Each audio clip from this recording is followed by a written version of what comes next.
Howdy y'all, it's your man Cam and we are back with another video. So I wasn't feeling super well last week and I took a little bit of a hiatus, but we're going to come back strong this week and wrap up our series Beyond the Basics. So starting next week we'll be covering something new, so if you have any suggestions feel free to leave them in the comments down below. Now this week I thought it'd be cool if we look at a few of my own pieces from my own wardrobe and talk about why I consider those to be essential. And these things are probably not going to be considered essential by most other YouTube channels, but this is a very personal list and these are just things that I happen to wear every day. So let's dive right in.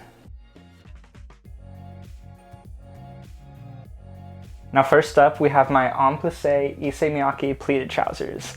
And that really never gets easier to say. But these things are super great and I think they're really comfortable, but they're also incredibly versatile.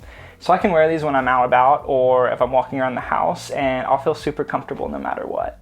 Now I personally went with olive since it's a color most people don't have, but it's also pretty versatile since it's a neutral color. And these are a little bit big on my waist unfortunately, so I wear a belt with them usually, but it's not that big of a deal. I just don't like to tuck in my shirt because it looks a little off. But usually when I wear these, I'll wear something like a t-shirt or chunkier shoes, but honestly anything that's super casual will fit the vibe perfectly fine. This outfit has the trousers with the Uniqlo U t-shirt and Air Force Ones. It's a simple and comfy outfit, but everything plays off each other pretty well.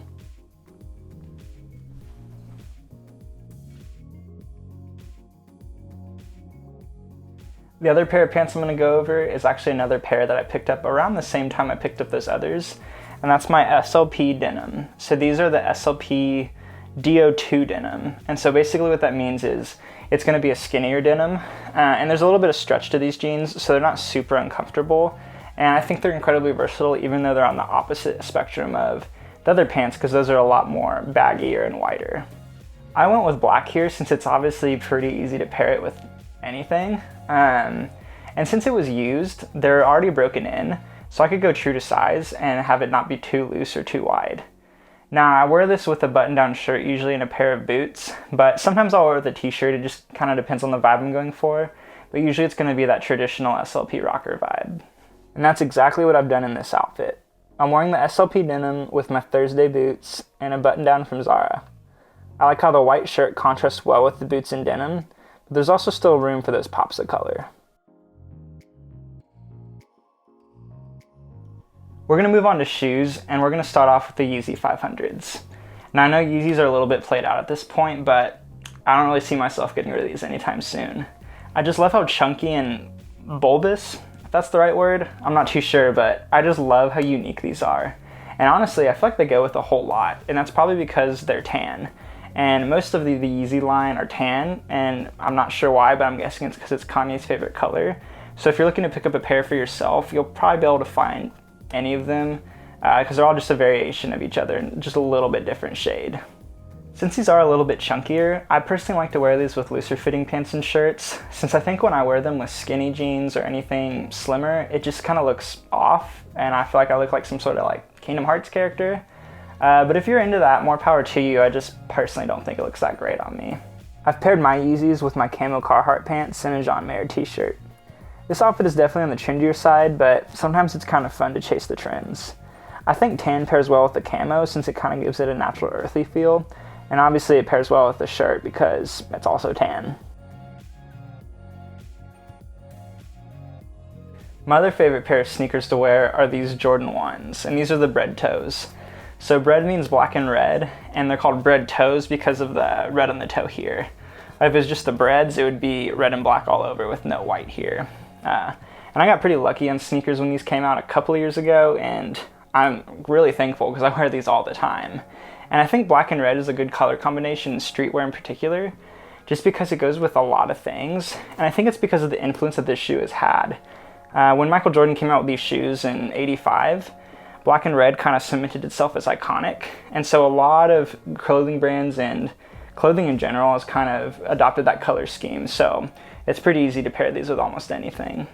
Another great thing about Jordan 1s is that they look really good with shorts, which is kind of unique because I don't think a lot of shoes can look good with shorts. I just think it looks awkward sometimes. But one thing to note here is when you do wear them with shorts, wear them with crew socks. Don't go with no-show socks. Something just kind of looks off when you do that. And make sure that you have the right socks. So what I mean by that is, wear them with Nike socks, maybe Jordan socks, you can get away with that, or brandless, whatever you prefer. Just don't wear them with Adidas socks. That's a big no-no in the streetwear world. You don't want to be mixing competing brands. So Nike and Adidas are probably the two most popular, so do not mix those.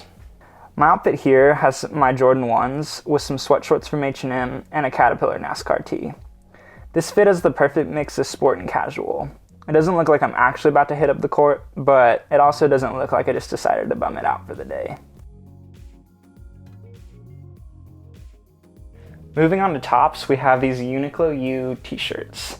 And these are great, and I think these are gonna be honestly the best bang for your buck. So they're usually about $15, but sometimes they can go on sale for even less. And I personally think if you're gonna be paying anything even over $30 for a t-shirt, there better be a good reason. And I think there are some good reasons. So if it has a really good wash, or if it's a nice vintage tee that's kind of rare, or if it has a unique cut or fit, I think those are all great reasons to spend a little bit more. But if you're going with a plain cotton t-shirt that's maybe oversized or maybe a little bit thicker or thinner, I think the Uniqlo U ones are probably the best that you can find. Now these t-shirts are honestly really thick and have a nice boxy cut to them. And I think that's kind of why I think it gives them a more premium feel to it. And I went up one size to give it a little bit more of an oversized cut, but they are a little bit short and kind of, I wouldn't say they're cropped in the body, but they're definitely on the shorter end, and I have a longer torso, so anything like that's gonna look a little shorter on me. So I could have afforded to go up maybe 2 sizes, and I think it would have kind of given that intended oversized look. But I have these in white and black, and I'm gonna pick these up in more colors, honestly. I think they have about 15 different colors or so, so there's something out there for everyone, and I'll for sure be picking up some in the near future. Here I'm wearing my white t-shirt with some crop pants from Uniqlo and some off-white Nike Dunks. These t-shirts aren't usually the statement piece of the outfit, so I decided to let the sneakers do all the talking here. My other favorite shirt is this button-down shirt from Zara. And I really like this shirt because it's made of rayon, which kind of makes it nice and thin and flowy and breathable. Plus the design is pretty cool in my opinion. And I like that it doesn't have a cant collar. And what that means is it's more of like a V shape down here, and it's more defined. And those shirts are more popular nowadays and they've kind of been on trend, but I kind of like that this one doesn't have that because it can let you unbutton a few more buttons without coming off like a tool and without it kind of sitting all awkward on you. I usually wear my button-down shirts, and specifically this one, with jeans and boots, but sometimes sneakers can work well. It really depends on the sneakers, and I usually think the sleeker ones, so maybe like a plain white sneaker, will probably look best. And that's exactly what I've done in this outfit here. I'm wearing my shirt with some white jeans, also from Zara, and a pair of sandals from ASOS. Most guys aren't comfortable wearing white jeans, but I think they're perfect for the summer. They really stand out in this outfit since they're sandwiched in between 2 black pieces that give it a nice contrast. The last piece I'm going to cover in this week's video is one I picked up a few weeks ago actually, but I still wear it all the time, and it's this Bass Pro Shops hat. One of my other favorite hobbies to do other than style and fashion is fishing, and I think this hat helps bridge the two, because I can wear this and have it be functional, but I also think it looks good with the rest of my outfit. I think I really underestimated how much the color yellow works with a lot of things in my wardrobe. It goes really well with black and red, kind of like I talked about earlier, which makes it nice because a lot of my wardrobe is black and red, but it goes with a whole lot of other stuff too. Like I think it goes really well with olive because of probably the olive bass on the hat, but yeah, I'm kind of excited to experiment with this and kind of see really how much it'll go with. And I usually just wear it with t-shirts since it is pretty casual, but I think this fall as it starts to cool down, I'll try and wear it with some flannels too. It really gives off that nice workwear or utilitarian vibe, so I'm gonna play around with it and keep wearing it all the time.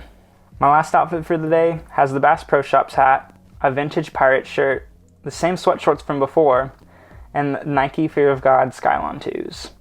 The yellow from the shirt and hat stand out perfectly, while the rest of the outfit blends in nicely. It's a simple outfit, but it shows off some of my personality, which I really like. Well, that about wraps things up for this week's video. Let me know what you think in the comments down below. What was your favorite video that we covered in our Beyond the Basics series? Also, is there anything you'd want to see in the future? Be sure to let me know and I'll definitely read the comments because I'm always curious for new ideas. Also, be sure to leave a thumbs up as it's greatly appreciated, and I hope you have a blessed day and we'll see you in the next one.